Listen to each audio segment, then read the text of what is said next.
Antes que nada, buenas tardes, casi noches. Lo primero que... Dos comentarios así como para ir rompiendo el hielo. Lo primero es que observen el nivel casi de puntualidad que estamos teniendo, en todo sentido, cosa que entre colegas realmente es particularmente todo un logro llegar a estar a pocos minutos de la hora convocada, estar todos por acá. Ese no es la media hora. Estamos sin la media hora.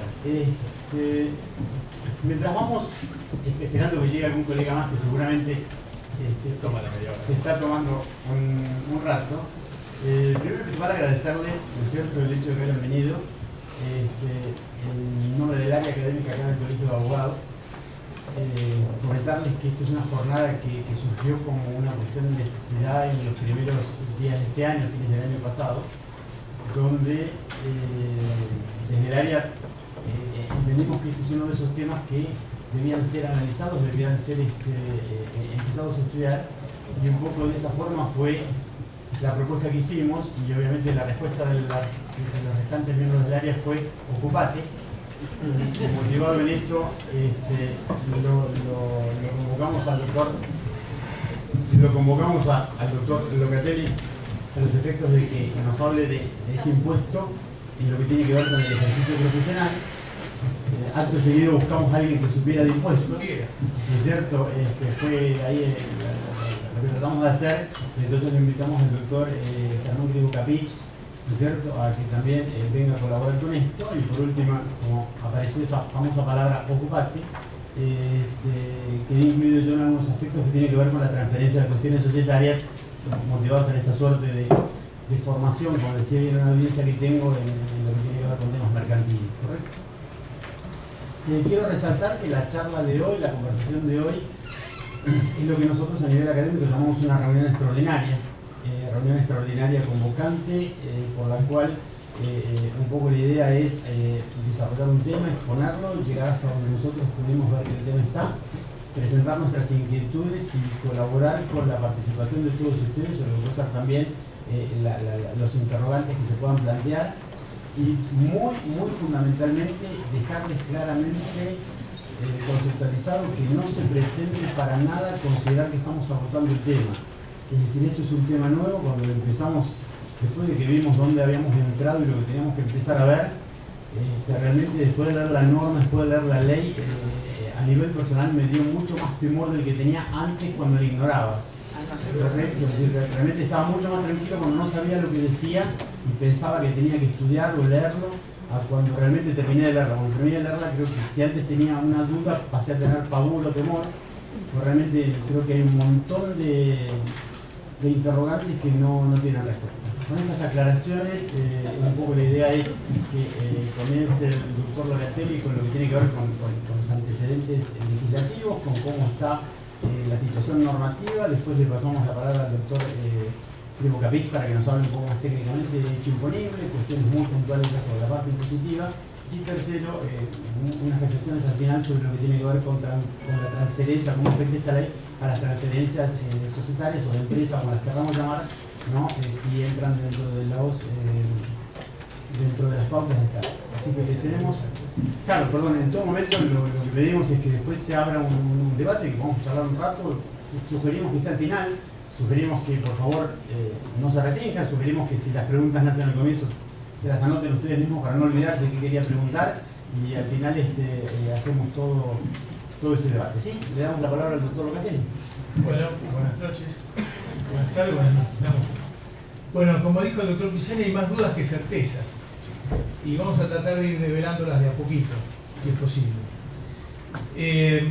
Primero vamos a intentar hacer una descripción normativa, porque todo parece bastante difuso y bastante confuso. Después vamos a hablar de algunos antecedentes de lo que es esta ley, ya a nivel nacional y a nivel internacional. Vamos a ver algunas cuestiones puntuales, y después vamos a hablar de las características generales de este impuesto. Impuesto a la transmisión gratuita de bienes. Nosotros en la provincia de Buenos Aires tenemos un código fiscal dictado bajo la ley 10.397, año 1986. Sin embargo, esta ley, este impuesto no fue incluido, o mejor dicho, fue incluido posteriormente a través de unas normas que vamos a ver. Lo cierto es que por ahí, por el año 2007, aparece una ley, la 13.688, que se refiere a la educación, a la ley provincial de educación, derogando una ley anterior que existía. Allí, en el artículo 183, el legislador incorporó el impuesto que hoy nos convoca, cuyo objeto es gravar todo aumento de riqueza a título gratuito. La definición parece simple, pero en realidad no es así. Posteriormente, recién en el año 2010 nosotros tenemos un código fiscal y después tenemos una ley de ejercicio fiscal que se modifica anualmente. La ley 10.040, referida al ejercicio fiscal del 2010, ya legisló un poco más sobre este impuesto. ¿Y qué nos dijo? Que todo aumento de riqueza obtenido a título gratuito como consecuencia de una transmisión o de actos de esa naturaleza que comprenda uno o más bienes situados en la provincia y o beneficie a personas físicas o jurídicas con domicilio en la misma, está alcanzado por este impuesto. Posteriormente, esta ley fue modificada por la ley de ejercicio fiscal de este año, que es la 14.200.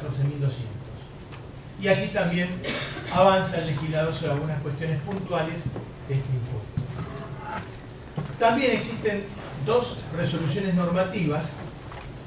La resolución normativa dictada, digamos, por ARBA 9110 y del año pasado, y la 18 de este año, 1811, que regulan algunos aspectos prácticos sobre cómo implementar este impuesto. Como ven, hubiera sido más sencillo determinar el impuesto de una sola ley con un criterio normativo mucho más práctico, y sin embargo esto hoy es mucho más difuso. Vamos a ver en qué consiste este impuesto. ¿Cuál es el hecho imponible? Son todas preguntas que nos hacemos. ¿Cuáles son los actos gravados? ¿Cuáles son las exenciones? ¿Cuáles son los bienes sobre los que se aplican? ¿Cuáles son los sujetos? Es decir, los contribuyentes de este impuesto. ¿Cuándo debe pagarse este impuesto? ¿Cuáles son las alícuotas aplicables?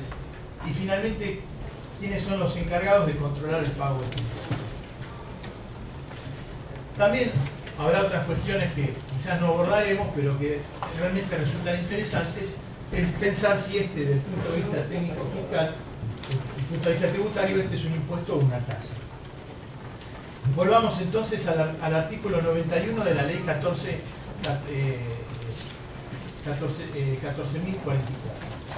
a la cual es una cuestión normativa de facilidad en la exposición, nos vamos a referir a ella. Este impuesto entonces está regulado entre los artículos 91 y 113 de esta ley. Como decíamos, todo aumento de riqueza obtenido a título gratuito como consecuencia de una transmisión que podrá ser entre vivos o mortis causa, y va a afectar a uno o más inmuebles de la provincia que se encuentra en la provincia de Buenos Aires, o beneficia a personas, ya sean físicas o jurídicas, con domicilio en la provincia de Buenos Aires. Es decir, bienes por un lado que podrán estar en esta jurisdicción, o bienes que no estarán en esta jurisdicción, pero que el que recibe se encuentra domiciliado en la provincia. Sin embargo, también, es decir, si son actos entre vivos, serán entonces herencias, legados, donaciones, anticipos de herencia, también cesiones gratuitas. Y además, si son, y el caso típico del mortis causa, es la sucesión. Sin embargo, la ley también establece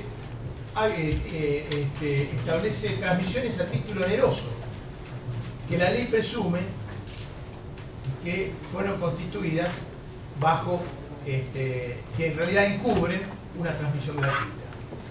Ellas van a ser, por ejemplo, transmisiones a título oneroso en favor de los herederos forzosos del ajenante o su cónyuge, siempre que al tiempo de la transmisión subsistiera una sociedad conyugal.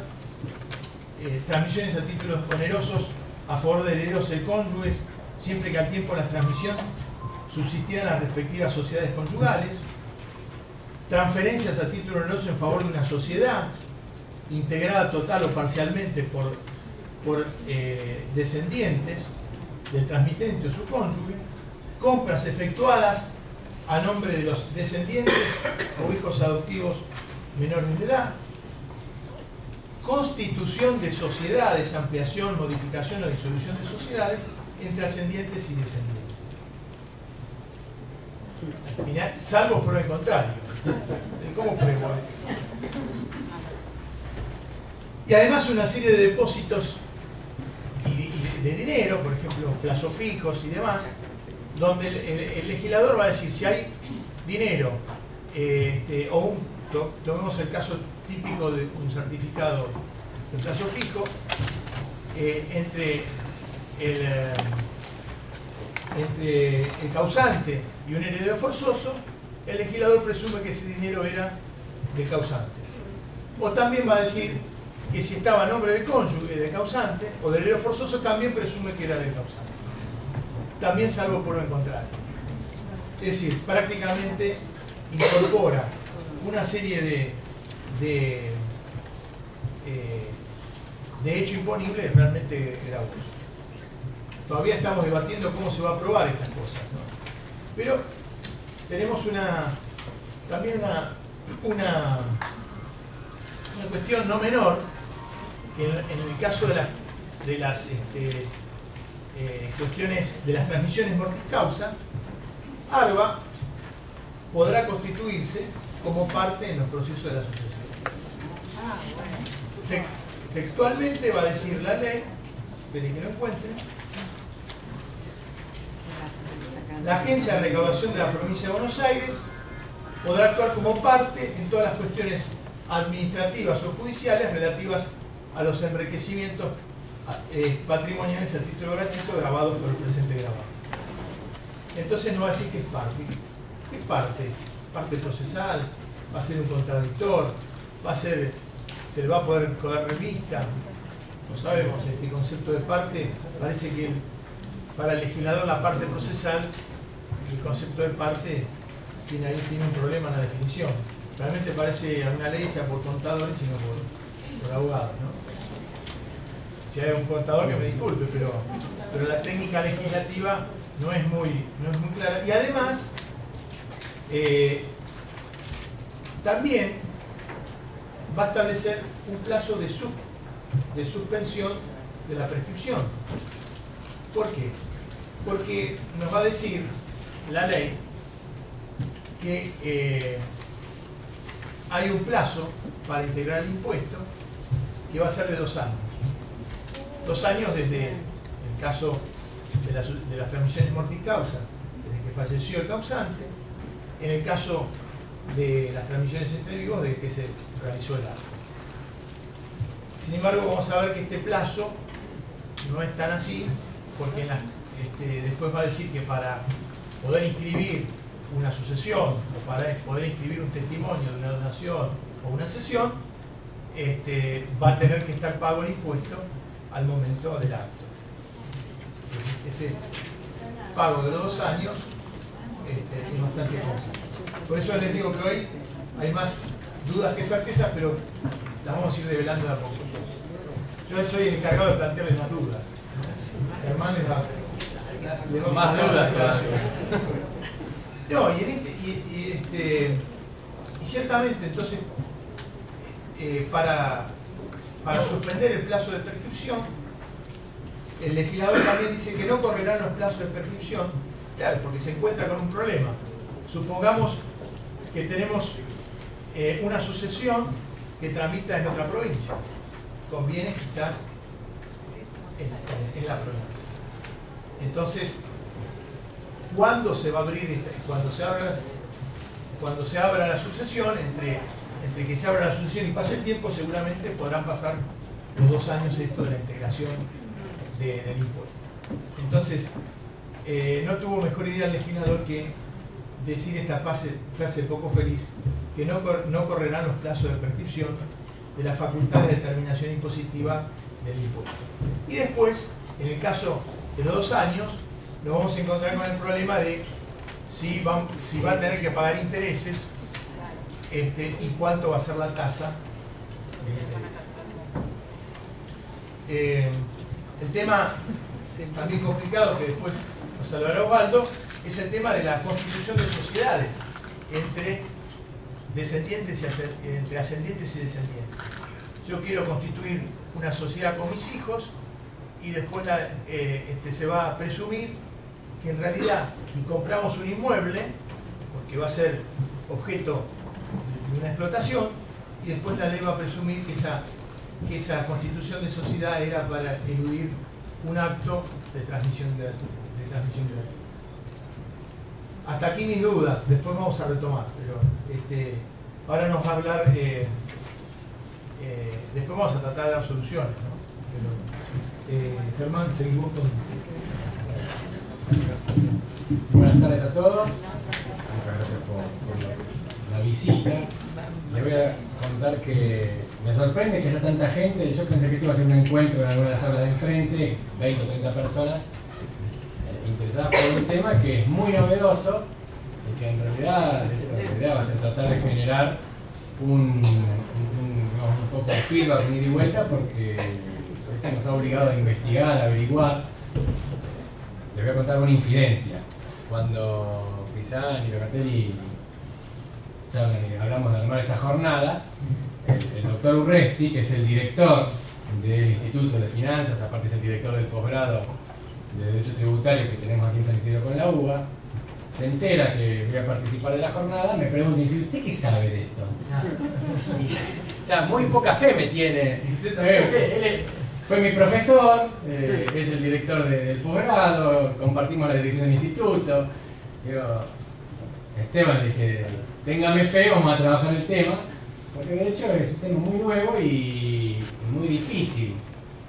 Parte de esto es aprovechar para agradecerle que está por aquí Eduardo de Ángeles, a Cristian Cosio y no sé si está Marcelo Castellovani, que cuando se enteraron que me tocaba esta faena, me suministraron información, alguna participación en el caso de Cristian en algún artículo que escribí sobre el tema, para poder armar un poco la presentación. Y la verdad que lo primero que me provocó tener que trabajar este impuesto sobre la transmisión gratuita fue abrir la presentación. A ver si abre. Poner como presentación. Esto es ver, ¿no? Ahí.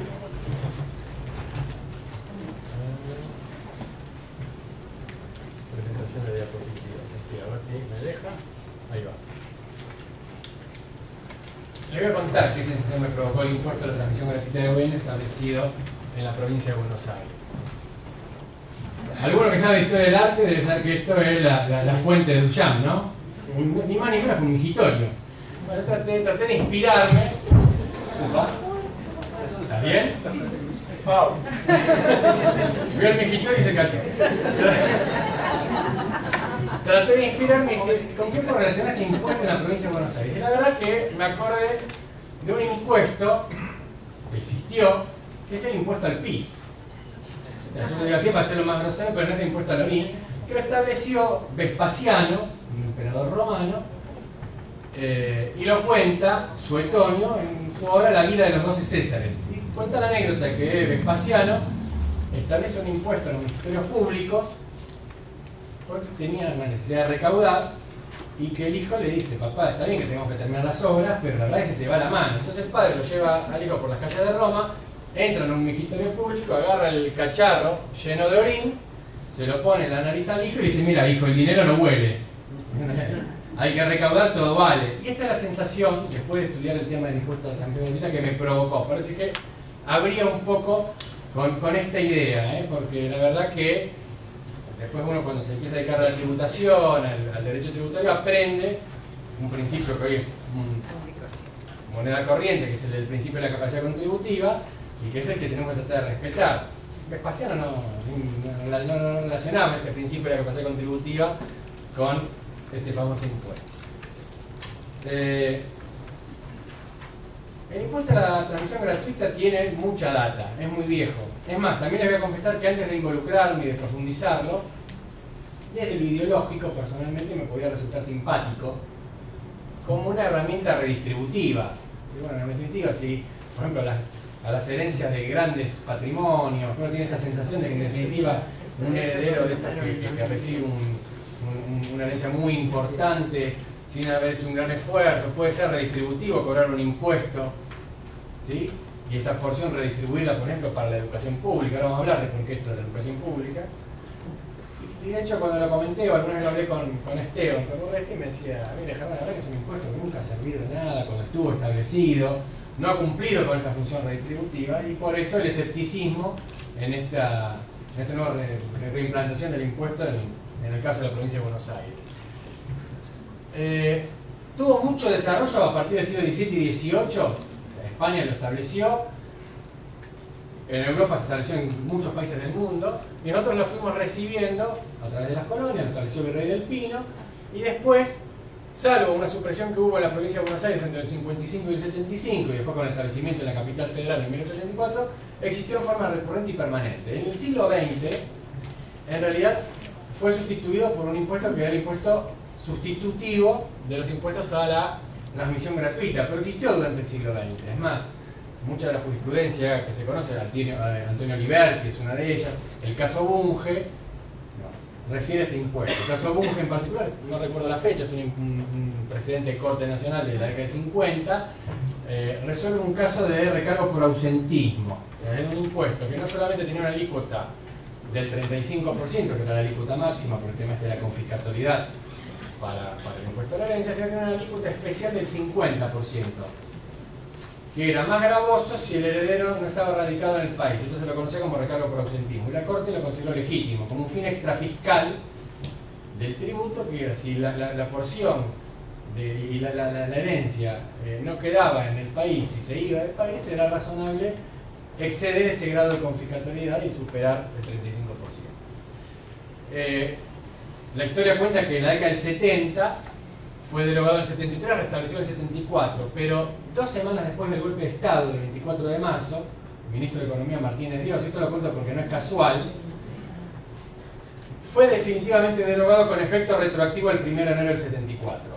Las malas lenguas cuentan que en esa época estaba tramitando el sucesorio de la familia Martínez Dios, son los dueños de Encheta. Esto es real, a mí me ha tocado en lo profesional participar hace algún tiempo en parte de lo que queda de esto. Pero la estancia de los Martínez Dios en Chapadmalal, empezaba en Chapadmalal, terminaba en Bahía Blanca, Malahue y Comalal. Bueno, parece que dio motivo, no casualmente, a legislar de modo individual. Se derogó y no volvió. Desde 1986 existe en el Parlamento, en el Congreso Nacional, proyectos para volver a restablecer el impuesto, pero ¿de qué modo? Justamente a nivel nacional, para poder ver de qué manera establecerlo en cada provincia. Es un impuesto eminentemente provincial, así se reconoce desde 1853.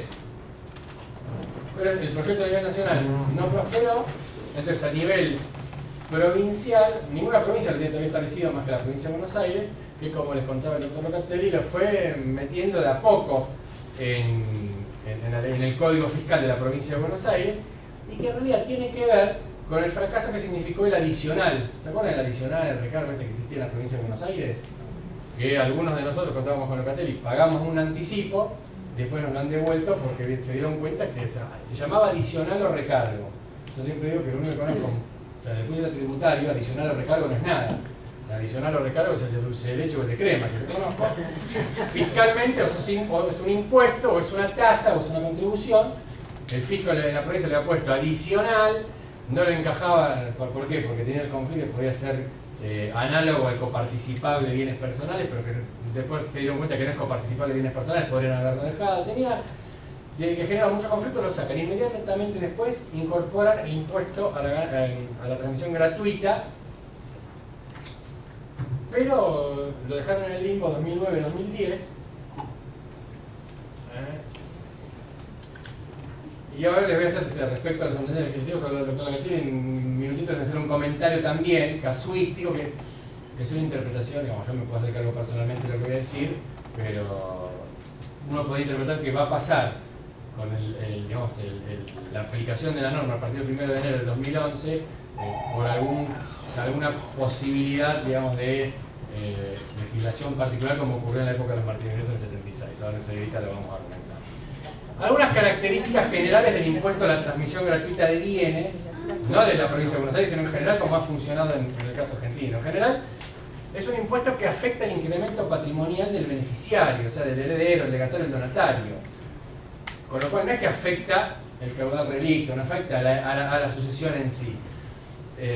Esto hay que aclararlo bien, porque la Corte Nacional sí ha declarado inconstitucional, por ejemplo, el caso del impuesto de la herencia en la provincia de Buenos Aires, cuando se lo consideraba un impuesto que tomaba como base el hacer un sucesorio completo que se transmitía. Y después esto agravaba las alícuotas que afectaban a los herederos y violaba el principio de igualdad constitucional en materia fiscal, porque se le daba el mismo tratamiento y tomando como base un paquete completo, una transmisión completa de una sucesión, y de repente una sucesión se dividía entre 3 herederos y otra entre 11. Entonces, hacía más gravosa la carga fiscal en un caso que en otro, y la Corte ha dicho que esto era inconstitucional porque violaba el principio de igualdad en materia fiscal que está, digamos, reglado en el artículo 16 de la Constitución. Por eso decir que afecta a la porción recibida y que no es un impuesto global a la herencia.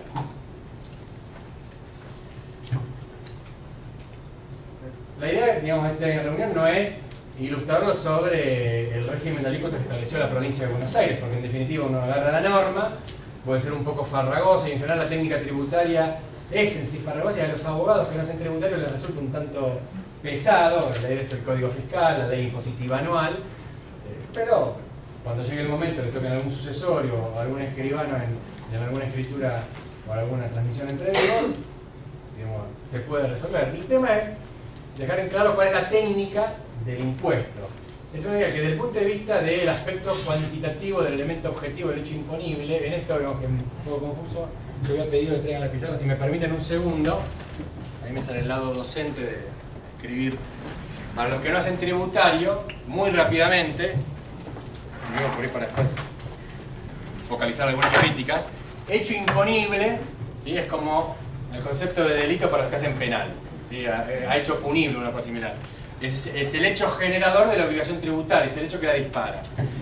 Tiene dos elementos, un elemento objetivo y un elemento subjetivo, ¿sí? Y el elemento objetivo tiene 4 aspectos, en general se dice el aspecto material, el aspecto temporal, el aspecto territorial y el aspecto cuantitativo, que acá lo vamos a relacionar con la base imponible. El elemento subjetivo, y vamos a tener al sujeto activo y al sujeto pasivo. El sujeto activo siempre es el Estado, el sujeto pasivo es el pobre contribuyente, que como decía Colbert, el arte de recaudar es el arte de desplumar al ganso sin que el ganso se dé cuenta.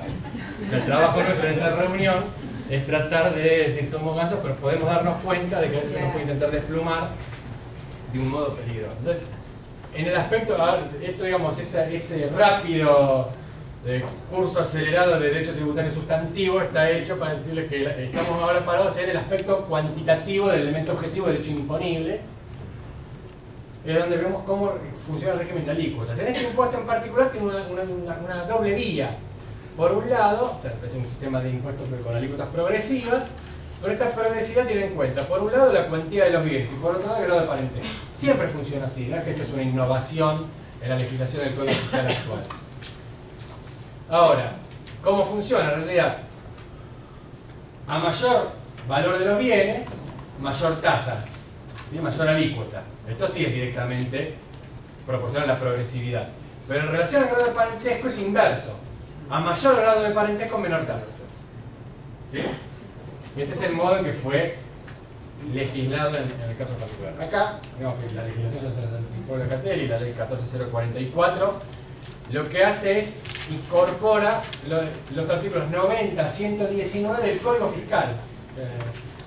La herramienta es el Código Fiscal de la Provincia de Buenos Aires. Esta ley incorporó este impuesto. Siempre decimos en materia fiscal que el tema de la codificación es un tema especial en la tributación. Claro, todos estamos por ahí empapados, relacionados con el Código Civil y el Código de Comercio, desde el 75-12 al 67-12. Pero ¿por qué? ¿Existen códigos a nivel nacional? ¿Hay un código tributario? Tenemos la ley 11.683, que es una ley de procedimiento tributario, pero que la tenemos que aplicar con la ley de cada impuesto, con ganancia mínima presunta. Pero las presunciones están en el 11.683, y hay que vincularlas a la ley a la 20.628, a la ley del impuesto de que se trate. A nivel provincial, desde 1948, a instancia del proyecto de Dino Harach, que es el caso de la provincia de Buenos Aires, las provincias han adherido a un régimen que se llama de codificación amplia. Vos tenés en la parte general lo que es la ley 11.683, los principios generales de derecho tributario, tributaria económica, sujetos, modos de determinación del tributo, tenés todo eso. Y en la parte especial están los impuestos en particular. Lo que ha hecho el legislador provincial fue, en la parte especial del Código Fiscal de la provincia de Buenos Aires, a través de la ley 14.044, pues no hay un texto menor, digamos, al último se escribió de la 13.097, incorporó en los artículos 90 a 119 todo este tema del día. Y la particularidad que la ley 14.200, que es la ley para el año 2011, en el artículo 78, y ahí nos vinculamos al aspecto temporal del elemento objetivo del hecho imponible, ¿sí? otra parte del derecho imponible, extinguió de pleno derecho las deudas al 31 de diciembre de 2010. Bueno, acá me hago cargo de lo que voy a decir. Es muy casual que justo Cristina haya iniciado el sucesorio, creo que lo más Zamora tramita, de Néstor, que hubiera pagado aproximadamente 10 millones de pesos de impuesto a la transmisión gratuita de bienes. Por lo menos, si fue muy casual, no fue muy, en mi visión particular, porque si me hago cargo de lo que digo, no me parece muy prolijo, pero bueno, así como digo, hice la crítica de lo de Martínez Negro del 76, hago el comentario que toca ahora, con una particularidad. En materia fiscal, la materia el tributo, el impuesto, se dice que es indisponible para el fisco, y esto tiene que ver justamente con evitar la corruptela. O sea, ustedes que se especializan en concursos, ustedes en un concurso verificas un crédito, pueden negociar con los acreedores y negociar una quita, una espera. A nivel fiscal no consiguen eso, por eso se los excluye del cómputo para el voto. Tenés que ir al fisco y no hay quitas, salvo que haya un acuerdo de una moratoria, donde las quitas son globales, pero no son individuales. Y esto es porque para nosotros es sagrado que el tributo es indisponible, el impuesto es indisponible. Entonces es muy llamativo que el legislador provincial haya hecho disposición del impuesto del 2009 y del 2010. ¿Sí? Porque lo que hizo fue una condonación del pleno extinguido del pleno derecho de la obligación fiscal hasta el 31 de diciembre. También desde la técnica legislativa fiscal, como mínimo llamativo. En cuanto a las características del caso sí ahora concreto del impuesto a la transmisión gratuita, algunas cuestiones. Primero, tiene un efecto negativo sobre el ahorro y la inversión. O sea, se dice que efectivamente es un impuesto que afecta el incremento patrimonial del beneficiario, que ese suele ser el motor, digamos, de la inversión. El ahorro es el motor de la inversión, esto, digamos, es economía básica. En los países del mundo donde todavía existe el impuesto a la transmisión gratuita de bienes, en general se dice que desde la perspectiva económica son impuestos que el ciclo del ahorro lo tienen agotado. En general no es lo que pasa en los países en vía de desarrollo, donde el ciclo de ahorro está muy retrasado. Entonces, eso es lo que lo hace incompatible con los impuestos al patrimonio. Lo que lo hace también un impuesto regresivo del sistema tributario en general. Y se vuelve incompatible con bienes personales y con ganancia mínima presunta, que son impuestos nacionales. La historia siempre ha demostrado, vamos a ver qué va a pasar con esta experiencia, digamos, cuando Martín Di Vela, el director ejecutivo de ARBA, le lleve el parte a Scioli, como su ministro de Economía, pero en general tuvo una recaudación insignificante. Con lo cual, ese efecto distributivo, por eso lo puse en signo de preguntas, hacia la educación pública, está por verse. O sea, la experiencia no indicó esto. Por decirle, desde lo personal me puede resultar simpático este impuesto, pensando que desde lo declamativo podría ser redistributivo de las grandes herencias, los grandes fondos, las grandes... En la práctica nunca ocurrió, nunca fue así, ni en Argentina ni en otros países del mundo. Al igual que el impuesto a los bienes personales, podría ser aplicado, si se aplica bien, como un impuesto que permite en realidad fiscalizar otros. bienes personales no existe por lo que recauda como impuesto, existe porque permite cruzar la información con el impuesto a las ganancias. Es un impuesto que en eso tiene mucho de ordenador y no de recaudador. Aclaro esto porque cuando se incorporó en la 14044 se dijo que este era un impuesto de asignación específica. O sea, el 80% iba a un fondo de educación pública en la provincia de Buenos Aires, un 10% a un fondo de fortalecimiento de los recursos municipales, que ahora vamos a hablar de la crítica que tiene esto, y otro 10% era un fondo también municipal, no me acuerdo si es seguridad social o algo así. En lo que tiene que ver con educación pública, esta es la observación, en lo que tiene que ver con el 10% del fondo de fortalecimiento de los recursos municipales, ese engendro está también incorporado al Código Fiscal a través de la ley 13850. La ley 13850 es la ley fiscal del año 2008. ¿Qué pasó en ese momento? Las cámaras empresarias hicieron lobby porque se quejaban que las municipalidades, con razón, cobran algunas tasas que no son tales o de hecho no son tales, que en algunos casos son muy desprolijos también. Y era el caso de las tasas de publicidad y propaganda, los derechos de publicidad y propaganda en interior de local, y las tasas bromatológicas, las tasas de abasto. Entonces, en lugar de legislarlo en la ley orgánica municipal, que hubiera sido lo correcto en la provincia de Buenos Aires, o dejar que los jueces resuelvan estas cuestiones y que cada municipio adapte su legislación conforme a derecho, incorporaron un capítulo que es, vuelvo a decir, con la pésima técnica legislativa. El Código Fiscal del año 2008 incorporó un capítulo que es fortalecimiento de los recursos municipales. Usted como municipio deroga esas tasas municipales que las empresas se quejan, le vamos a aumentar porcentajes de coparticipación. Disparate, porque aparte eso le quita autonomía a los municipios, no tiene nada que ver con el Código Fiscal. Bueno, un 10% se integraría con este impuesto a la transmisión gratuita.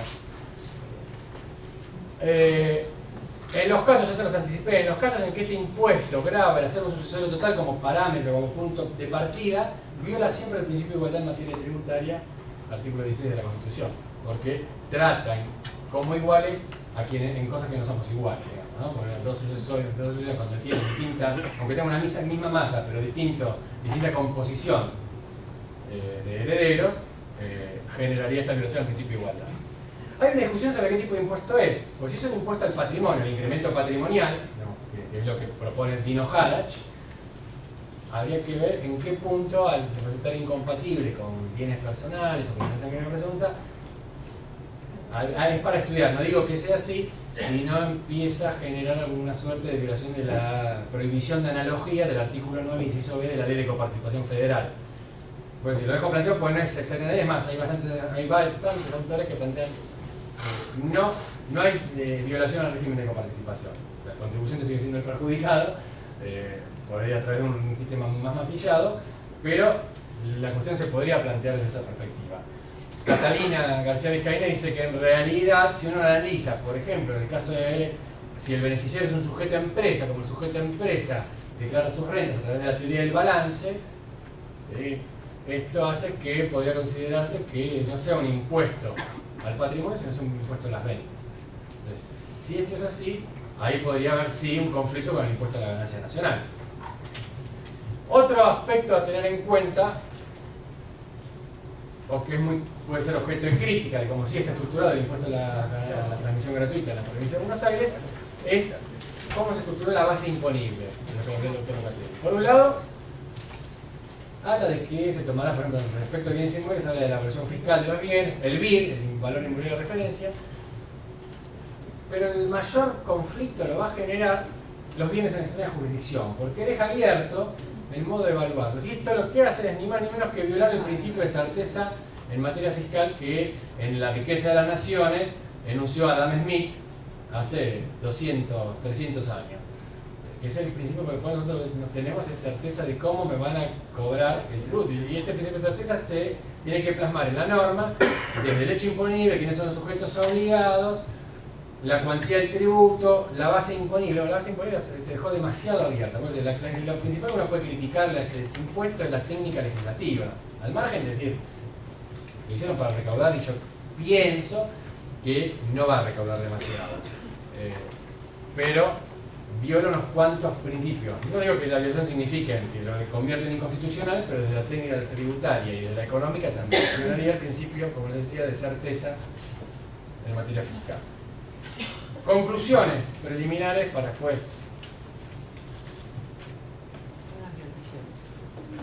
Digo que violaría el principio de la capacidad contributiva, que es el principio que rige en los estados modernos en materia fiscal. La Constitución argentina no enuncia en forma expresa el principio de capacidad contributiva, si lo hace, por ejemplo, de la Constitución de la Ciudad Autónoma de Buenos Aires, algunas otras provincias también la tienen, Italia, pero es un principio fundamental, porque este se relaciona con el principio de igualdad, de iguales capacidades contributivas, igual gravamen. Es el principio que Vespasiano violó cuando estableció el impuesto al vino, que cuando existió el impuesto a la barba, en una época en la Edad Media, los impuestos a las ventanas en Francia. Acá hay que tener en cuenta la capacidad del contribuyente, esa foto que se nos saca cuando se nos dice si tenemos capacidad de contribuir. El impuesto al árbol y las manifestaciones de la capacidad contributiva, renta, patrimonio y consumo, eran las más apropiadas. Se dice que suele ser la renta, porque es la foto que te saca en el momento que obtuviste la renta. El consumo es el más inequitativo de todos y es la principal fuente de recaudación en la República Argentina. Y el impuesto a la transmisión gratuita, digamos, tampoco es no es la mejor expresión, porque a ver, con los valores de alícuotas que cambió, que arrancan los 50.000 pesos, con alícuotas que llegan al 21%, creo que vamos a estar todos incluidos en este impuesto a la transmisión gratuita. No va a ser un impuesto, digamos, para clases muy acomodadas. Y la verdad que un caso cotidiano que tengamos en el estudio, una sucesión de un inmueble que tiene un valor fiscal de 100, 150.000, 200.000 pesos, falleció no sé si es el hombre que sostiene la familia, no tiene más el ingreso que sostenía la familia, no creo que la mujer, y si tiene hijos menores de edad, que va a haber un momento de todos los días, ¿dónde está la capacidad para contribuir? En esto va a ser muy hay infinidad de ejemplos, va a ser muy recurrente, que creo que va a mellar el principio de capacidad contributiva. Habíamos dicho antes que también viola el principio de certeza y viola un principio, es el de economía del tributo. También Adam Smith enuncia este principio, que los tributos tienen que ser razonables a la hora de administrarlos. Entonces yo, para recaudar el impuesto a las ganancias, o sea, recaudo 1.000 millones de pesos por mes, pero me gasto 600 millones en la recaudación, no es un recurso, no es económicamente viable. El impuesto a la transmisión gratuita tiene un esquema vinculado al modo en que hay que calcular las presunciones estas perversas que han generado, la posibilidad que haya que nombrar en una sucesión un perito, un inventariador, un tasador, que se le dé participación a ARBA porque está previsto en la reglamentación, lo hace absolutamente antieconómico. O sea, va a generar mucho más conflicto. O sea, el legislador, una de las funciones que tiene es esta función preventiva del derecho, y ha sido generado de modo tal que va a ser muy poco económico administrar este tributo. Los valores que se establecieron, tampoco se estableció una técnica tributaria demasiado sana. Acá hay que tener en claro si cuando hablamos de estos valores de 50.000 pesos, ¿qué estamos hablando? ¿Un mínimo no imponible o de casos de exención, por debajo del cual son exentos? Ahora está claro que el mínimo no imponible, concepto también que ustedes lo escuchan todos los días, tiene que ver con el fenómeno de la capacidad contributiva. Cuando en el impuesto a las ganancias te dicen que el mínimo no imponible, que el otro día fue Moyano a hablar con Cristina y a pedirle que suba el mínimo no imponible para el salario de los gemeleros, y lo suben, no sé, ahora creo que a 6.000 pesos. Lo que te están diciendo es que ningún ser humano que tiene un ingreso por debajo de los 4, 5, 6.000 pesos tiene capacidad de contribuir. Esa es la naturaleza del mínimo no imponible. Y el impuesto a la transmisión gratuita, si esto es mínimo no imponible, es bastante irrazonable. Yo creo que podría presentarse, si el análisis medios afines, artículo 28 de la Constitución Nacional, esto sería bastante irrazonable los valores que se establecieron. Ahora, si lo que quisieron decir, no, que estaban exentos, que estaban por debajo de este importe, no lo dijeron de ese modo, con lo cual vuelvo a hacerle otra crítica a la técnica legislativa. Hemos hablado también de la superposición con impuestos nacionales, como puede ser el caso de bienes personales, porque vuelvo al ejemplo de un sucesorio de manual, donde haya un bien inmueble, un par de bienes inmuebles, declara bienes personales, va a tener que también pagar este impuesto a la transmisión gratuita en el periodo en que convivan, con los impuestos provinciales que en el periodo que convivan, el impuesto al automotor, el impuesto inmobiliario, o sea, de acuerdo al tipo de bien de que se trate. Y acá hay un par de cosas que, digamos, pueden ser la frutilla del postre, que es de dudosa constitucionalidad grabar bienes fuera de la jurisdicción provincial. Ustedes ven la ley del impuesto, la ley de antevenir, van a ver que están alcanzados los sujetos con domicilio en la provincia de Buenos Aires inclusive por los bienes que tengan extraña jurisdicción, que esto es lo que nos hace medio complicado a la hora de la evaluación, como les decía antes. Pero ¿qué va a pasar si este ejemplo ocurre y otras provincias establecen el gravamen? Por ahí algo la norma dice de que, bueno, se promoverán convenios. Ya tenemos el convenio multilateral en el que hacemos tributario el ingreso bruto de los contadores, nos trae unos problemas terribles, y el contribuyente es el que termina pagando, en general, por más base de la que le corresponde el ingreso bruto, porque existe un protocolo adicional que no se aplica y de cada provincia se atribuye con distintos criterios la base imponible en ingreso bruto. Imagínense en este caso. Acá, lo comentaba hace un ratito, lo que han querido hacer, me parece, es tratar de copiar lo que existe a nivel internacional en materia de impuesto a las ganancias. O sea, todos los países del mundo, Argentina desde el año 1988, el impuesto a las ganancias, tiene generado el sistema que te grava con el sistema de renta mundial. O sea, todas las ganancias que obtenemos acá en la Argentina, más las que obtenemos en el extranjero. O sea, no solo... Y además gravamos a los no residentes por sus ganancias obtenidas de fuente argentina. ¿Qué problema te trae esto? No sé, yo siempre doy el ejemplo. Si sos del Potro y ganaste el US Open y sos residente argentino, el Estado de Nueva York te cobra el impuesto a las ganancias, pero además la Argentina te lo va a querer cobrar. Hay un convenio internacional que mitiga la doble o múltiple imposición, convenio modelo OCDE. Dicen, bueno, lo que hayas pagado en Nueva York de ganancias, te traes el certificado y lo usas como crédito fiscal aquí. Me parece que han querido pensar que esto va a terminar pasando, pero hasta que esto ocurra, el contribuyente va a pagar en más de una jurisdicción. Y si no se generan los convenios, pagará en más de una jurisdicción en definitiva. Con lo cual, esto lo va a tornar de dudosa constitucionalidad. Por último comentario, tiene que ver con las presunciones, la que vieron que hablan de algunas presunciones, que a mí me parece que no son tales. Dice, el caso de que haya algún tipo de operaciones entre vivos, sociedades, operaciones sobre inmuebles entre parientes, desde el mismo grado de consanguinidad, y dice, se presumirá que están alcanzados por el impuesto. Pero el régimen de presunciones y ficciones en materia fiscal tiene que tener primero un hecho conocido como presunción, ¿sí? Y a partir de ahí que llegue a una conclusión. Y en general las presunciones son restrictivas, o sea, salvo prueba en contrario. Por ejemplo, en la ley 11.683, el artículo 18 dice que se presume que lo que una persona física paga de alquiler de su casa habitación tendrá una renta 3 veces ese valor, el valor del alquiler, salvo prueba en contrario. Y bueno, vos te pueden decir que si pagas 2.000 pesos, 24.000 pesos por año de alquiler de tu casa, tendrás una renta mínima de 72.000 pesos. Vos podrás probar que ese año te enfermaste, te accidentaste, no trabajaste, y así funciona el régimen de presunciones. Ahora, ¿qué? O sea, yo me quiero imaginar cómo hacer funcionar esto. Tengo una escritura con un hijo mío, o un hermano, un pariente, realmente le pagué, ¿qué tengo que probar? Salvo prueba en contrario, ¿qué tengo que probar? Es muy difícil imaginar cómo va a operar este régimen de presunciones, y voy a decir, me parece también podría ser violatorio del principio de razonabilidad del artículo 20. Por eso digo que en realidad los defraudé y que no es que les traje soluciones a nada, era un tema que cuando me puse a profundizarlo me parecía que me di cuenta que sabía absolutamente muy poco de esto, que lo que podía aportarles era desde la visión del derecho tributario, es muy endeble el impuesto, tiene muchas críticas y que en realidad seguramente nos va a traer en el ejercicio de la profesión más dolores de cabeza, o si tenían pensado que nos lo va a traer, acertar.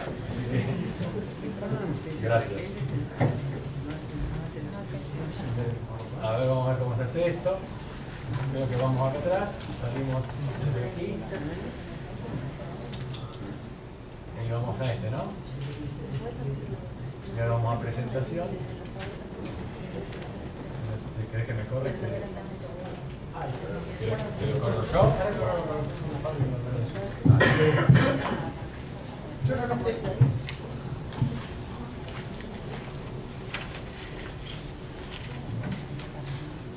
Siempre me pasan estas cosas, me pregunto qué estoy haciendo acá en este momento.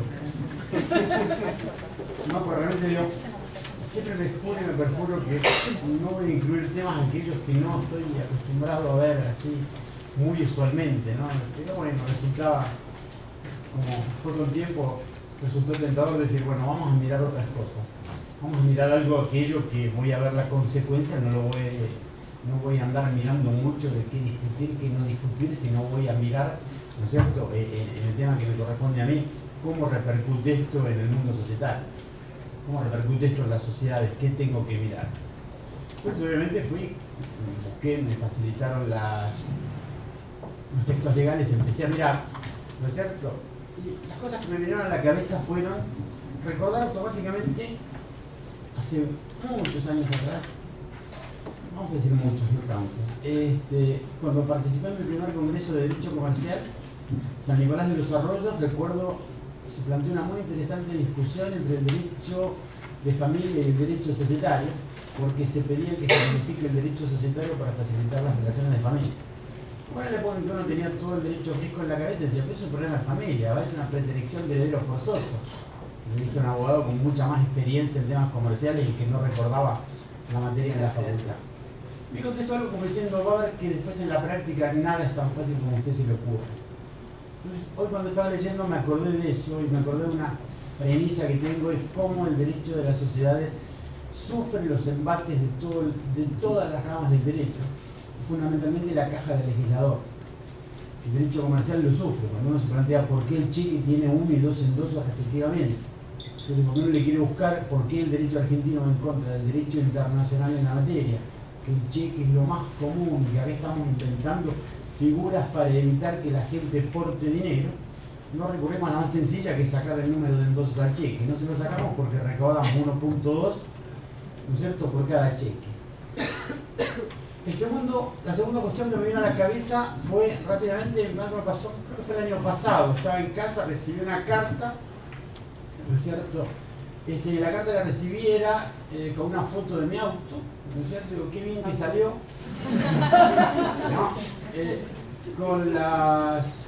donde ponía abajo que por circular por corriente en la municipalidad de Mocoreta, me aplicaba por andar sin luces una multa de tantos pesos que yo le tenía que girar a. Dije, qué buen negocio para los municipios. Uno se olvida de prender las luces, ponen ahí con una fotografía, el que pasa con la luz apagada, lo ubican, le mandan la cartita y recaudamos entre 500, 1000 y 1500 pesos. Que bueno, yo pago las rutas y el municipio recauda porque circula con las luces apagadas. Me pareció realmente algo como avasallante. No había un cartel que decía circule con las luces prendidas, ¿no es cierto? Me cobraban porque me había olvidado de prender las luces, ¿no es cierto? Y tercero, y es lo que más me preocupa de todo esto, ya yendo a un plano más, es que desde hace unos años en materia societaria veníamos trabajando, veníamos planteando mucho, ¿no?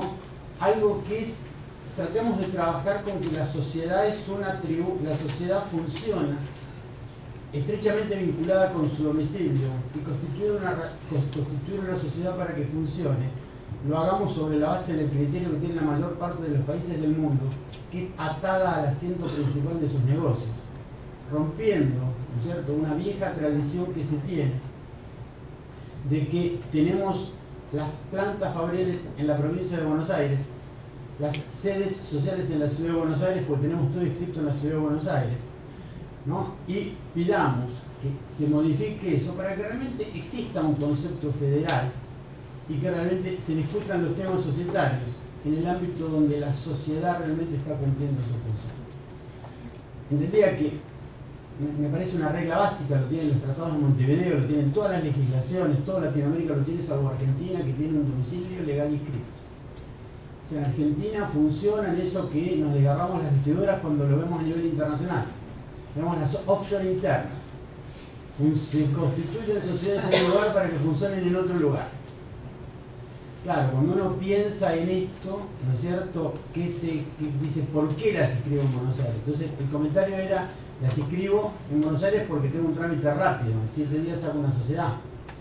Cuando me acostumbro a trabajar mucho en estos temas, porque eso me da competencia territorial con una justicia comercial especializada, que me hace más o menos un poco más previsible, ¿no es cierto?, el conocimiento de temas cuando después tengo un conflicto dentro de la sociedad, con una justicia a lo mejor un poco más dispersa, en temas civiles, comerciales. El juez de la provincia tiene que discutir, ¿no es cierto?, un accidente de autos y una acción de ineficacia concursal, y una acción de exclusión social. Pero bueno, creo que se podía superar. De hecho, Personas Jurídicas empezó a trabajar para simplificar los trámites. Avanzó muchísimo en este último año, y cuando leo esta ley, digo, me siento derrotado de vuelta. ¿Por qué? Porque la realidad es cuando uno tenga que plantearse si vamos a constituir sociedades, la pregunta va a ser, ¿vamos a constituirlas de vuelta en la provincia de Buenos Aires? Y la respuesta creo que, si lo tenemos que plantear, la respuesta pareciera ser que si me voy a motivar en lo más conveniente, creo que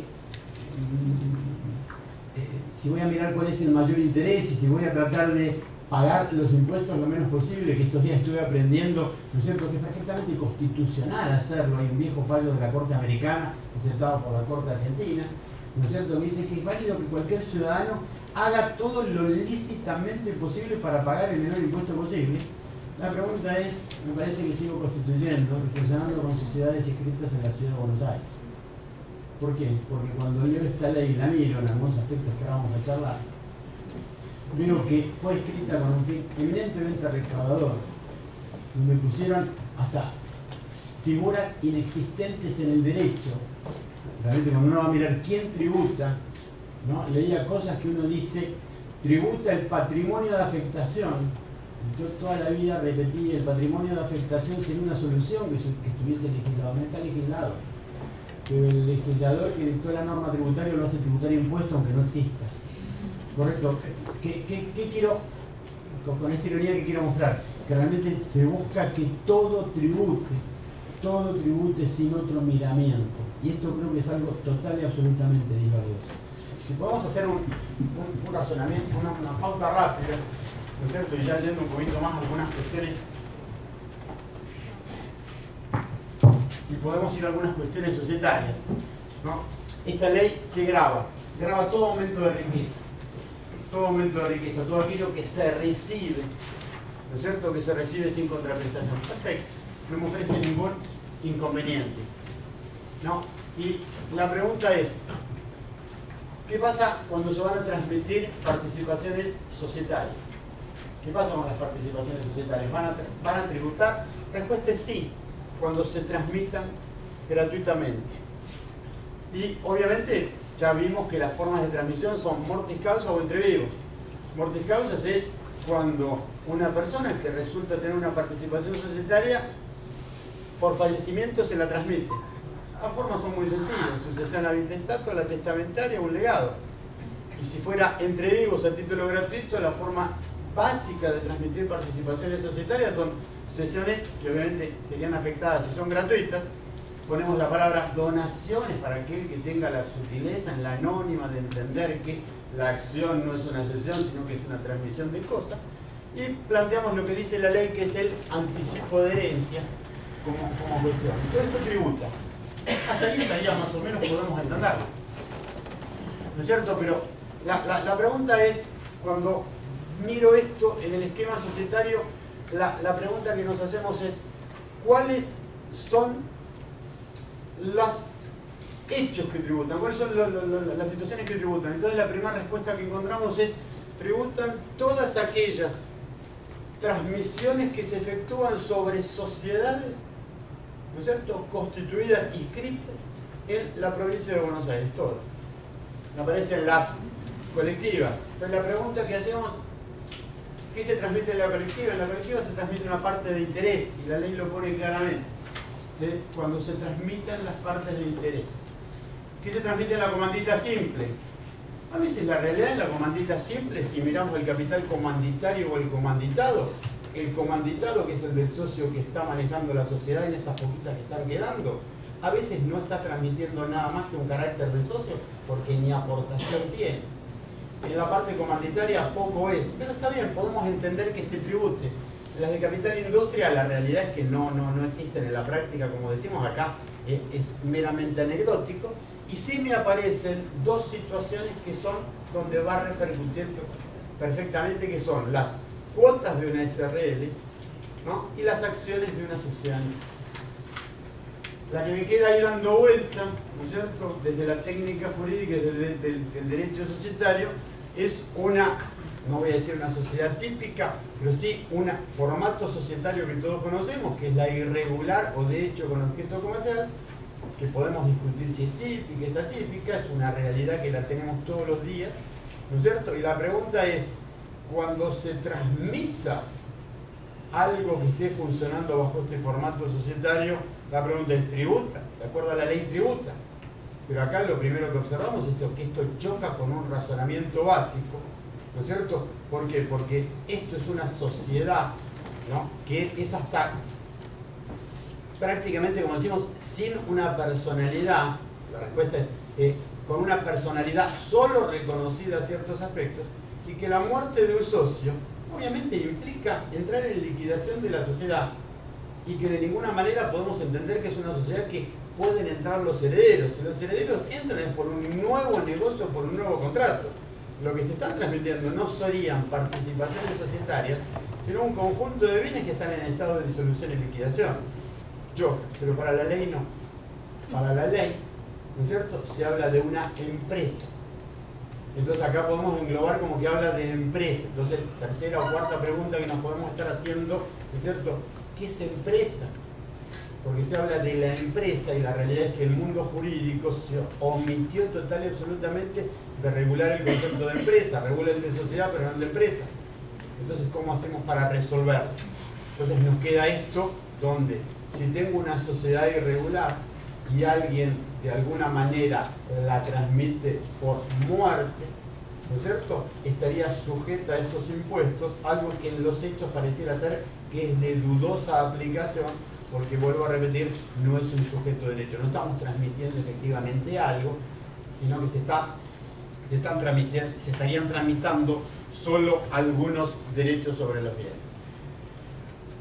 Pero esto creo que no es lo preocupante, pues de última, la realidad es esta. Creo que, como decíamos, si se toma una decisión política de que algo tiene que pagar porque está funcionando y la regla de juego es clara, si uno sabe que esto debe tributarlo, tiene como regla de juego clara. Pero la realidad es que esta ley, por lo que uno puede ver y por lo que nos comentaban los colegas, va mucho más allá y nos agrega, ¿no es cierto?, que se va a tributar aunque la sociedad no esté inscrita en la provincia de Buenos Aires, si las personas de los que van a recibir los bienes viven en la provincia de Buenos Aires. Entonces ahí tenemos otro problema más. Es decir, ¿es lógico este planteo? Sigue. Cuando la transferencia se efectúa de la provincia de Buenos Aires, otro supuesto que, si uno pasa y lee todos los supuestos de la ley, llama la atención, ¿no es cierto? Otro supuesto que tributa es cuando la transferencia de acciones, participaciones o cuotas, ¿no es cierto?, se efectúa en la provincia de Buenos Aires. Tengo sociedad inscripta en Buenos Aires, personas domiciliadas en Buenos Aires, se le dan por decir, nos vamos a Vicente López, están en Belgrano, nos vamos a Vicente López a hacer la escritura, porque nos queda más cerca, ¿para qué vamos a ir hasta el centro? Es lógico, el inscriban a Vicente López contento. ¿Correcto? Bueno, en ese caso tendrían que tributar el impuesto. ¿Por qué? Porque las acciones o las cuotas partes o las participaciones están pasando. El otro detalle que hay, que también prevé, y uno se queda pensando cómo lo vamos a aplicar, ¿no es cierto?, es el último que estamos viendo ahí, es que van a tributar, ¿no es cierto?, este impuesto cuando se reciban cuotas, acciones o participaciones, ¿no?, sobre participaciones de sociedades que están constituidas en otra jurisdicción con relación a bienes que están en la provincia de Buenos Aires. Vivo en Ciudad de Buenos Aires, ¿no es cierto?, tengo una sociedad constituida en Salta, y entre los 20 locales que puedo tener, porque estoy explicando, tengo la matriz en Salta, tengo una en la provincia de Buenos Aires, ¿no es cierto? Tenemos que estar atentos, porque si hay una transmisión en Buenos Aires, porque un socio fallece en Buenos Aires, que está viviendo en Buenos Aires, y un heredero lo hereda en Buenos Aires, vamos a tener que pagar impuestos, ¿no es cierto?, en Salta por la parte proporcional del bien que está ubicado en la provincia de Buenos Aires. Cuando uno sigue insistiendo con esto, y realmente vamos a ir avanzando, ¿no es cierto?, lo que se plantea es que volvemos al concepto originario. Tengo una norma disvaliosa y realmente de muy dudosa aplicación. Porque lo que me quiero imaginar, a medida que iba avanzando con esto, iba tratando de imaginar, ¿no es cierto? Es decir, cómo funciona, cómo lo logro, cómo se enteran, quién le cuenta. Entonces, cuando empiezo a tratar de quién le cuenta, cómo se enteran de un montón de situaciones, pareciera ser que esto no va a ser de una aplicación sencilla y no va a ser algo claro en cuanto a eso. ¿Cuál es otro de los elementos que tengo que determinar, ver y tener presente? Obviamente que estas participaciones societarias tengan un valor, con lo cual empiezo a tener ¿qué pasa con participaciones societarias de sociedades que, sin entrar mucho en detalle, entraban en estado, tuvieron un hecho que les produce la disolución, ya no son técnicamente sociedades, es una participación a un dividendo, ¿no es cierto? Se entiende que va a ser, puede ser, pero no entra por el lado de las sociedades. ¿Qué pasa cuando la sociedad la tengo declarada en quiebra?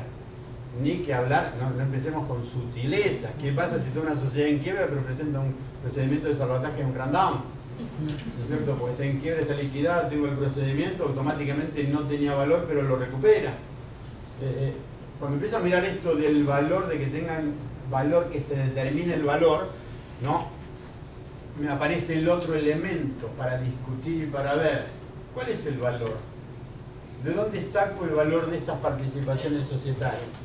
Obviamente la propia ley también me lo dice, ¿no? Acá sí, en este caso la ley es clara, ¿no es cierto? Y en este caso la ley es clara y me fija una postura que realmente sería la que menos me molesta, porque técnicamente me dice el valor proporcional al balance cerrado al 31 de diciembre del año anterior a que se produzca el hecho imponible, como nos explicaba Germán. La única duda que tenemos acá es quién la escribió, ¿no es cierto? Porque todos los que estamos en esto no solemos saber que los balances no se cierran el 31 de diciembre. ¿Correcto? Se cierran en otra fecha. Entonces la pregunta es, ¿vamos a tener que andar haciendo otro balance además del de la sociedad? Tendría que haber dicho el último balance aprobado, el balance correspondiente al último ejercicio. Pero bueno, vamos a poner que cuando se interprete esto, se interprete en ese sentido, pero hasta, vuelvo a repetir, esa desprolijidad de poner la fecha.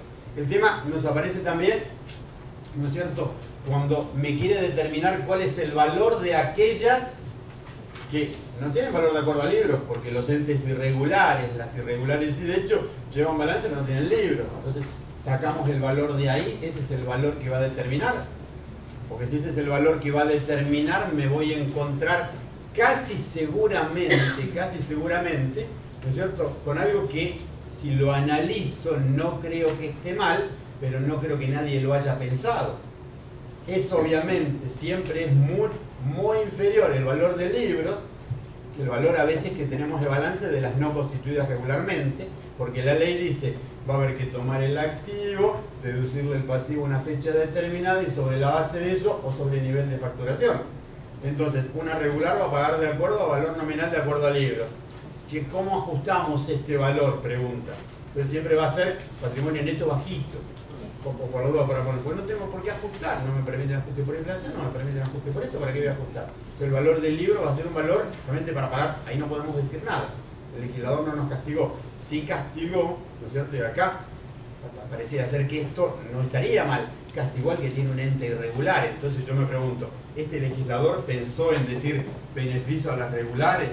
¿No es cierto? Y trato de castigar a las irregulares. Obviamente creo que es una ironía. Lo que hizo fue tratar de decir, a ver cómo soluciono para tratar de cobrarle a todos y que todos me paguen. Eso fue lo que fue resolviendo.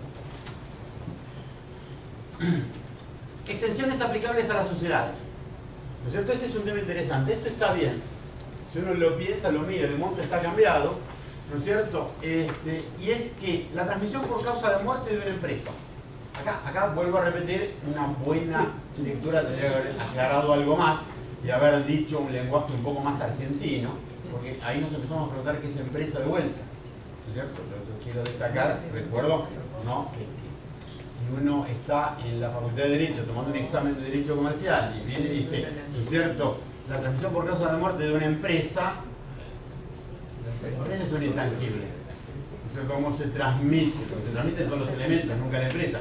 Se podría haber utilizado otro concepto que además hasta nos puede dar más claridad a todos, como sería empresa o fondo de comercio, un concepto que en Argentina se maneja con mucha más sencillez y fluidez que el decir empresa o ver el alcance de empresa. Y acá me dice, cualquiera sea su forma de organización. ¿Entonces qué me habrá querido decir? ¿Sociedad? ¿No es cierto? Pues realmente si me dice sociedad, pareciera ser lo comprensible. Podríamos entrar a resolver el tema, entonces me podría haber dicho empresa y o sociedades. Pero forma de organización, incluidas las explotaciones unipersonales. Con el debido respeto, palabra de contador. Correcto, ¿qué es una unipersonal? Dice unipersonal es para diferenciar de sociedades. Para nosotros es comerciante individual o sociedad. Correcto, comerciante individual en la práctica casi no, pero explotaciones unipersonales cuyos ingresos totales por la ley impositiva facturados obtenidos en el periodo fiscal anterior. Observen que miran la facturación, no miran el monto que tienen. ¿No es cierto? No excedan el monto establecido en la ley impositiva cuando se produjere a favor del cónyuge, ascendientes, descendientes, incluidos hijos adoptivos, o los cónyuges de los mencionados, y los mismos mantengan la explotación efectiva de la misma durante los 5 años siguientes al fallecimiento del causante, excepto que falleciera el adquirente dentro de este plazo. En caso contrario, los mismos deberán pagar el impuesto reliquidado por los años que falten para gozar de la exención. La pregunta que uno se puede hacer acá realmente, ¿no? Es operativa, es una pregunta de carácter operativo. Como abogado me hago una pregunta de carácter operativo, ¿no es cierto?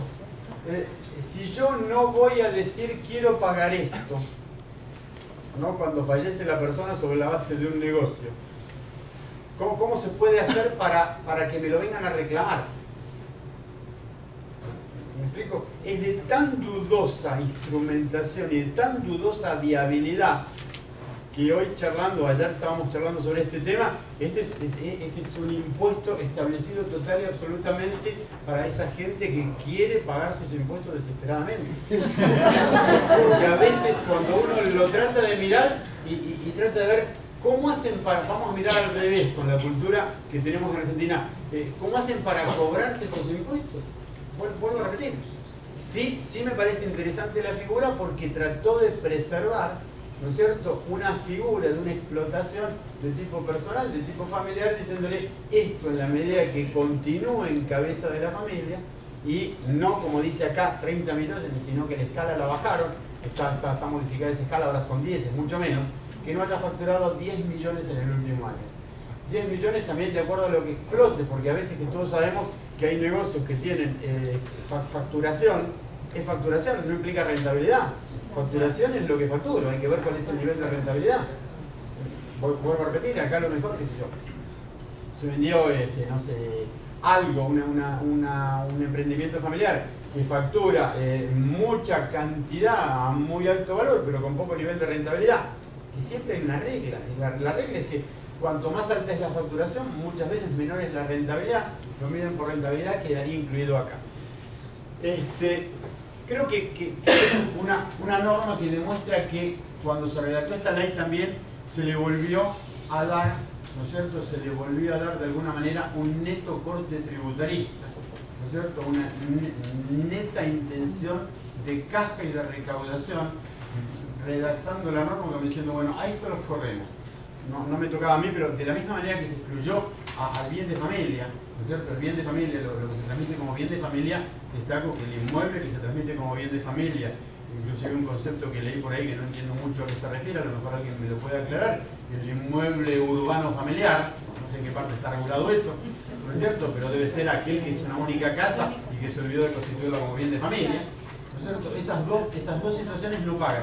De la misma manera que no paga ese bien de familia, pareciera ser que no está pagando, ¿no es cierto?, cuando se transmite esta explotación unipersonal, vamos a tomar esa palabra.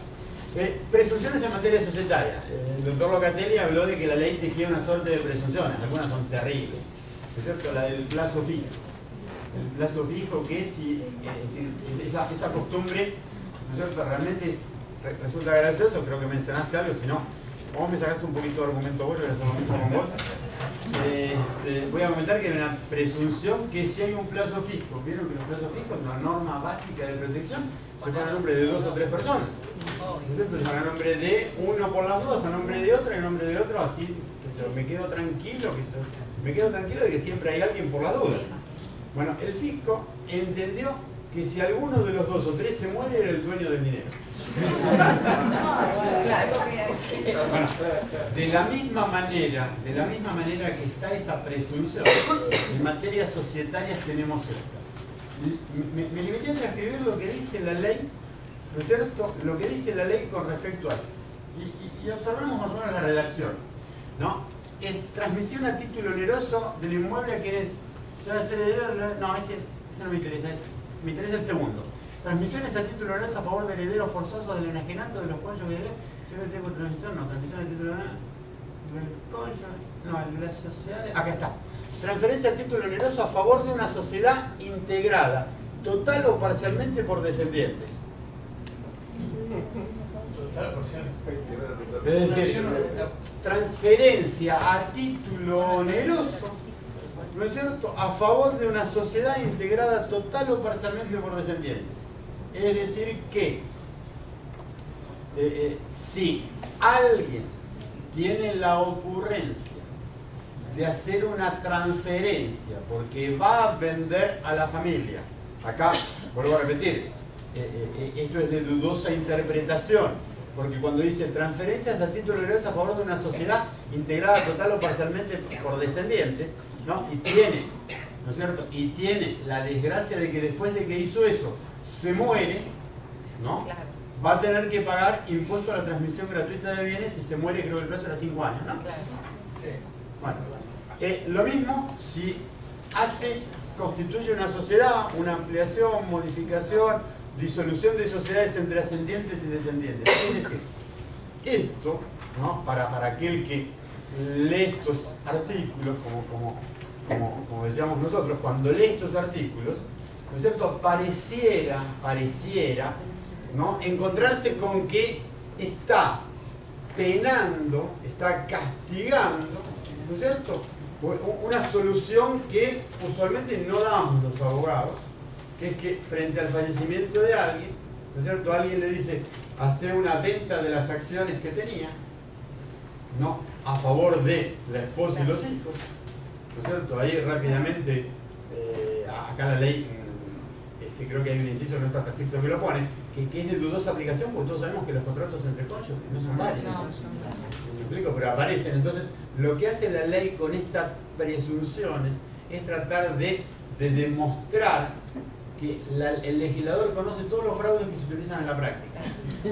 Entonces los va castigando, le va diciendo, mira, si vos igualmente haces esto para no pagar el impuesto, yo te presumo tal cosa. Si haces esto, yo te presumo tal otra, y si haces esto, yo te presumo tal otra.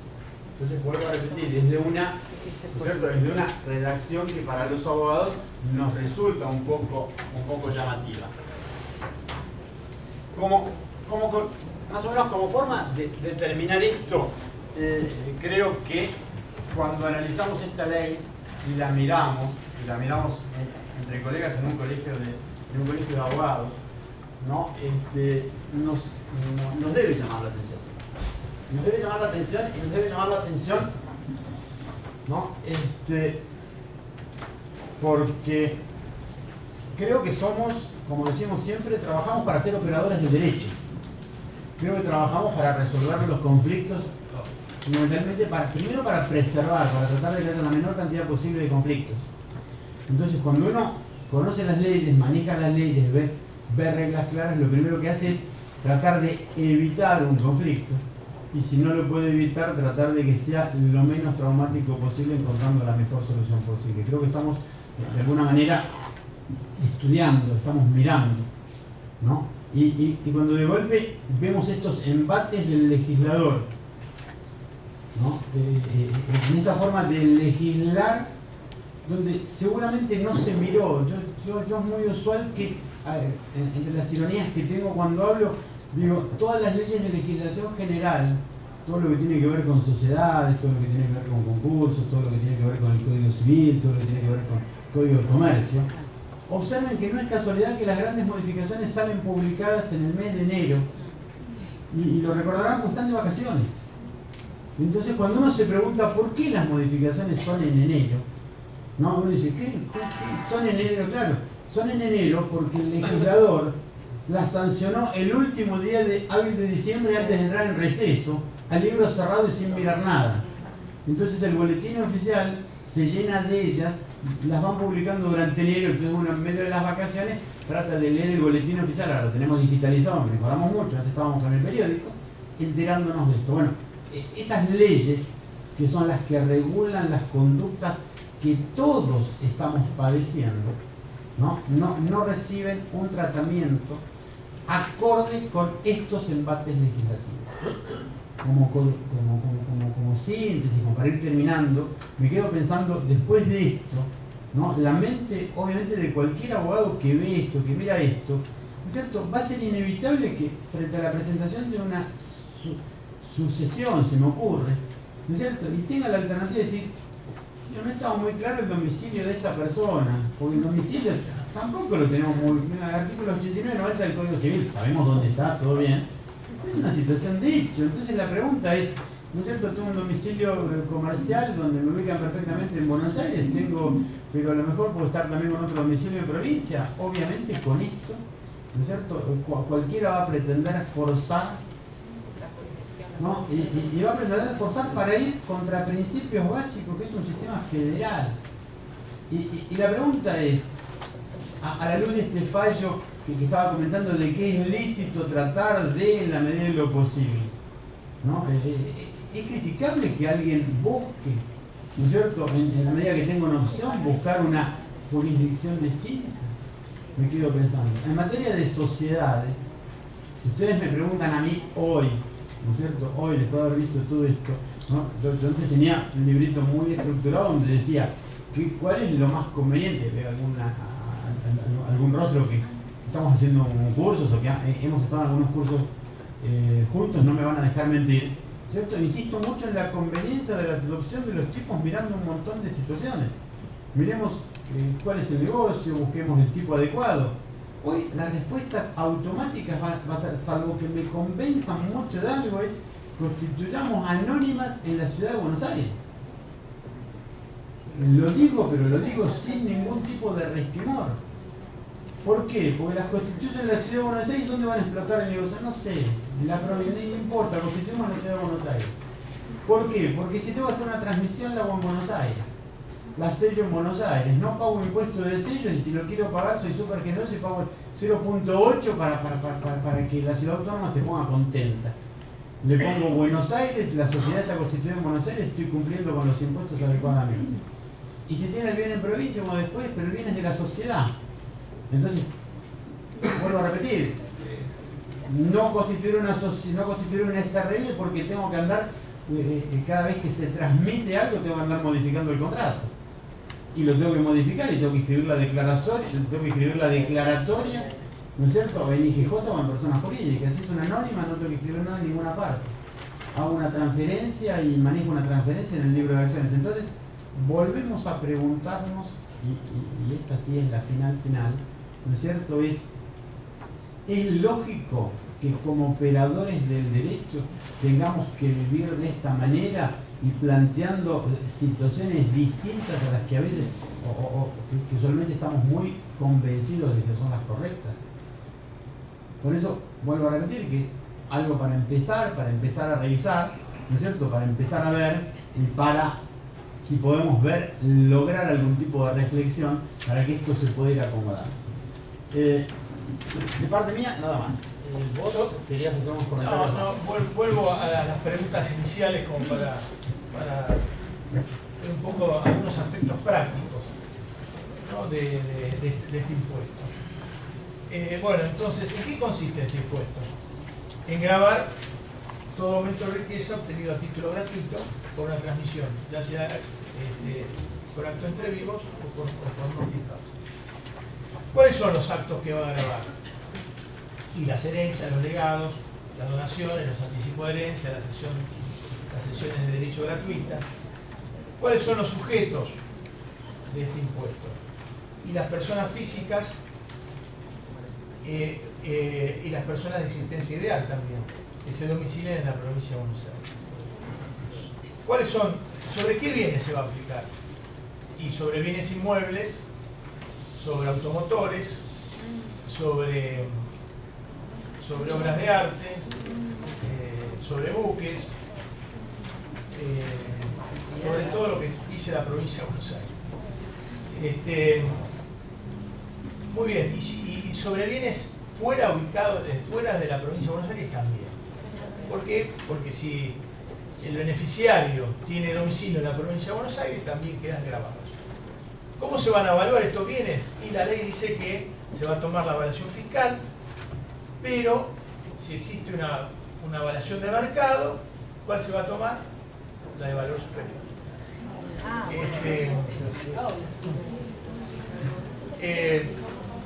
¿Cuándo? Una cuestión práctica, ¿no?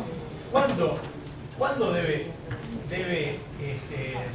aplicarse el impuesto? ¿Cuándo debe percibirse el impuesto? Bueno, si en el caso de las sucesiones, de la transmisión multicausa, parecería aquí que no hay ningún tipo de duda, porque antes de poder inscribir la declaratoria de herederos, en este caso, ¿quién va a controlar el impuesto? El juzgado.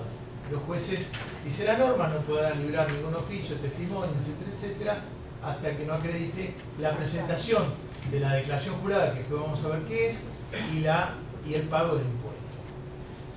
Claro, esto estaría bueno, siempre, digamos, esto es sobre una sucesión que tramita en la provincia de Buenos Aires. Qué suerte, la que tramita fuera de la provincia de Buenos Aires, el juez de la jurisdicción, aquella no sabrá nada de este impuesto, ¿sí? Pero cuando voy a inscribir, también me exige que, dice la norma, que no se va a inscribir ninguna declaratoria de herederos hasta que no se acredite. Por lo tanto, hay un doble órgano de contralor. Por un lado, los juzgados, y por otro lado, Bárbaro. Finalmente, los actos entre vivos, cuando se realiza el acto, allí va a ser el momento de que los escribanos controlen la aplicación de este impuesto. Y para los escribanos les tiende la solidaridad, que va a ser solidaria y mancomunada, y también en el caso de los sucesorios, todos los herederos van a ser también solidariamente responsables por el pago del tributo. ¿Hay bienes exentos? Sí, hay bienes exentos. Como decía Osvaldo, en el caso de los inmuebles, aquellos inmuebles que estuvieran sujetos al bien de familia, y aquellos que se trate de un solo bien urbano, que no sabemos qué es, aparentemente es el único bien inmueble, y entonces siempre que no superen la evaluación de la ley impositiva. O sea que cuando leí esto me quedé pensando, ¿no? Observen esto significa que si el inmueble está en un casco urbano, está todo bien, pero el mismo inmueble lo trasladamos a un predio rural, todas mismas dimensiones, ese no está exento. Por eso en el comentario la ironía de la palabra urbano, correcto, urbano, porque no estamos hablando, todo lo que está aquí, todos los que vemos en el campo, usualmente hay grandes extensiones, pero también hay mucha chacra. Entonces la pregunta es, si lo tengo en el predio urbano, tengo la chacra dentro de la ciudad, que es mucho más valiosa, ¿no es cierto? Esa está bien, esa no va a pagar porque está exento, pero si en lugar de esa la tengo en las afueras, totalmente fuera de una zona urbana, ahí pareciera ser que no está exento. Por eso un poco las tranzas con respecto a la palabra esta, ¿no? ¿Hay deducciones? Sí, hay deducciones. ¿Cuáles son? Las deudas dejadas por el causante. Al día de su fallecimiento podrán deducirse del impuesto. ¿Cuáles son los gastos de sepelio? Que creo que la ley impositiva fija hasta 10.000 pesos. Y hay bienes excluidos, como son los créditos incobrables y los créditos litigiosos, hasta que no se liquide el pleito. Y las donaciones o legados bajo condición suspensiva. Sin embargo, y las donaciones, ¿qué tipo? Sabemos que hay 3 tipos de donaciones: simples, retributivas o con cargo. ¿Quedan afectadas estos 3 tipos de donaciones? Quedan afectadas estos 3 tipos de donaciones. No se salvan. Perdón, otro. Para la ley, la donación con cargo, que era el ejemplo que tenemos históricamente para demostrar cuándo la donación no es gratuita, eso para la ley es gratuita. ¿Correcto? Aunque haya cargo, dice la ley. O sea que contradice todo aquel principio que uno venía estudiando y como algo pacífico. Después, ¿hay exenciones al gravamen? También hay exenciones. ¿Cuáles son? Las transmisiones a favor del Estado. Esas no pagan. Los bienes donados a instituciones religiosas, de beneficencias, culturales, siempre que esos bienes se destinen a los fines de su creación y en ningún caso se distribuyan entre los socios o asociados. La transmisión de obras de arte, objetos valor históricos, siempre que se destine a la exhibición pública o a la enseñanza de la provincia. Si fuera, dice de la provincia, o sea que yo lo destino a otra provincia, que no tiene que pagar. La Biblioteca Nacional no. Y desde el punto de vista, quería recordarles que tenemos una parte más en las sucesiones, porque ARBA, de acuerdo a la ley, va a poder se podrá constituir en las actuaciones judiciales o administrativas como parte. A ver, si el heredero no vive en la provincia. Pero tiene Sí, bien. acá pregunta si el heredero no vive en la provincia. Pero si hay algún bien en provincia de Buenos Aires, no eres parte de la Mientras provincia. haya bienes o bienes Está cansado. o el beneficiario se domicilia en la provincia, Lo que pasa es que es un doble hecho. Si hay un bien en la provincia o personas domiciliadas en la provincia con respecto a bienes de otras jurisdicciones. O sea, por el hecho de vivir acá también se paga. Correcto, la casa en Salta del habitante de San Isidro paga en la sucesión. O sea que si nos mudamos, dejamos vacía Buenos recuerden el tema que vimos en la obra anterior, que hay actos a título oneroso que también presume. Bueno, respecto a esto, es un comentario. Hablabas sobre la oportunidad del pago. Recuerda, mortis causa, la oportunidad del pago es dentro de los 24 meses de verificado derecho imponible. El hecho imponible que genera la obligación del pago es la muerte causal. Esto cambia muchas veces el asesoramiento nuestro como abogados, que decimos no hay apuro para hacer la sucesión. Ahora sí. Ya, algo para tener en cuenta en esto, son dos inquietudes que tengo. Una, el Código Fiscal dice, bueno, la oportunidad del pago va a ser dentro de los 24 meses. ¿Cuál es el efecto si yo dentro de los 24 meses no pagué? Porque no inicié el sucesorio, o porque si lo inicié pero no lo terminé y decidí demorarlo. El Código Fiscal establece que, vencido el plazo para el pago, existen intereses y multas. ¿Sí? El interés resarcitorio va a empezar a devengarse a partir del primer día posterior al mes 24. En general es muy oneroso, porque el interés resarcitorio en materia fiscal intenta disuadirnos de no financiarnos con el impuesto y que si tengo que elegir entre pagar al banco y al fisco, le paga al fisco. Y las multas, esto es igual a nivel nacional, provincial y municipal, suelen ser multas por omisión o por defraudación. El hecho de que yo no pague el día 24 va a significar que objetivamente, pues estas son multas de carácter objetivo, o sea, no se verificó el pago y se aplican, son multas de 50 al 100%, no recuerdo el Código Fiscal, pero son muy gravosas, no, o sea, me las va a poder aplicar. Si el aplicativo de ARBA en la página web me las aplica automáticamente, las va a cargar y vamos a tener que ver cómo las recurrimos, las impugnamos. La multa por defraudación requiere un sumario, pero acá voy al otro tema, que es el régimen infraccional o sancionatorio en el ilícito tributario. Si el régimen de presunciones está establecido por esto, porque lo que el legislador pretende decir es, cuando hay un acto entre vivos, oneroso, presumo que en realidad fue gratuito, lo que está diciendo es, esa venta de participación accionaria, que quieren hacer aparecer como onerosa, en realidad es gratuita, esto es un fraude. Si esto es un fraude, podemos tener, en el mejor de los casos, hoy, un sumario por infracción al deber material, que es el pago del tributo, con una sanción que sea una multa por defraudación, que es de 2 a 10 veces el tributo defraudado y no omitido. Pero vamos por más. Justo en este mismo año, en este país federal, se está debatiendo en el Congreso Nacional la reforma de la Ley Penal Tributaria 24769, que hoy no alcanza la Hacienda Pública Provincial, o sea, no es un bien jurídico protegido por la Ley Penal Tributaria de la Hacienda Nacional. Hoy. El proyecto de reforma tiene previsto incorporar a las haciendas locales, provinciales. Con lo cual podría ocurrir que si yo presumo como fisco provincial que estoy defraudando al fisco con un acto, salvo prueba en contrario, que en realidad es defraudatorio, no me apliquen la sanción por defraudación, la multa por defraudación, y pueda tener un proceso penal tributario si se reforma la ley penal tributaria y incorpora las haciendas locales. Lo podemos decir, esto va a ser lo tiro como un disparador, va a ser muy peligroso. Y dice, bueno, pero yo voy a poder probarlo, un juez penal tributario que le corresponda, que todavía no está totalmente resuelto quién sería, que en definitiva no hubo fraude, poder probar el origen de los fondos, que en definitiva fue una operación entre hermanos, que hubo bancarización de la operación onerosa y que no era gratuita. Pero hay que someter a un cliente a un proceso penal tributario.